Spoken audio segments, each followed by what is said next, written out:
Magandang hapon po sa inyo, Alexander Lexter Jules. Sparkle song captures the idea that real love transcends circumstance, whether it's time, memory, or the world itself trying to separate two people. It speaks not just about romance, but about fated love, spiritual connection, and the courage. And the courage to keep choosing each other. Yan po ang post na ginawa ni Jem Solid Bell, mga kaibigan. Samot-saring mga opinion, pero ito muna tayo sa mga bright side of the world. Pixie Dust is posting, who could this girl be?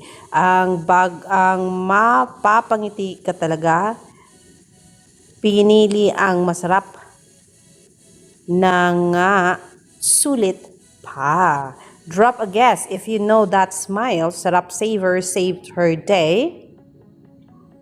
And that is for sure Bel Mariano. Yan po ang magandang balita for today about Bel Mariano. Aba.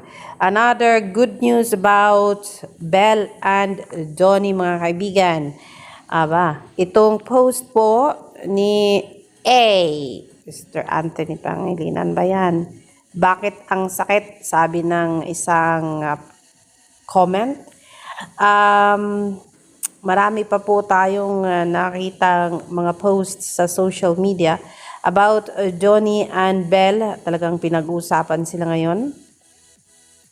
And yes, hindi po yan matapos-tapos. Kasi nga po, naikumpara ng mga fans ni Frances, ni JM Fiang at saka ni Don Bell ang kanilang mga promotions, mga kaibigan. Kung kasi hodang maliit ang fandom, kasi hodang konti ang sumusuporta at ayun nga,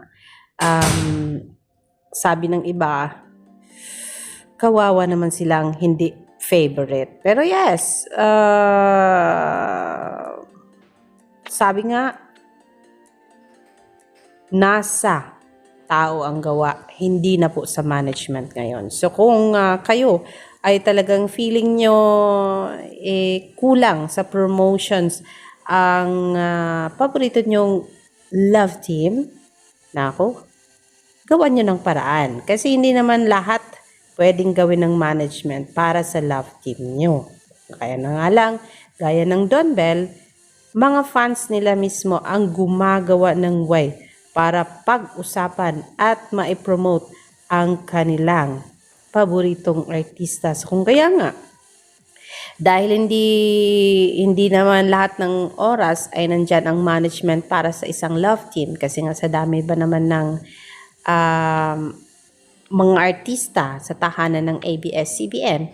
So kung sila mismo ang fandom ng Don Bell ang naghanap ng paraan. So kung kaya, o diba, meron po silang iba't ibang block screening na ginagawa para sa tayo sa wakas. So kung really mahal na mahal nyo ang Frances and JM Fiang, na kung saan halos sabay-sabay din ipapalabas ang kanilang mga proyekto, nako, gawa po ng paraan dahil hindi naman po hawak ng management ang mga bagay na pwede nyong gawin in support po sa inyong mga paboritong artista.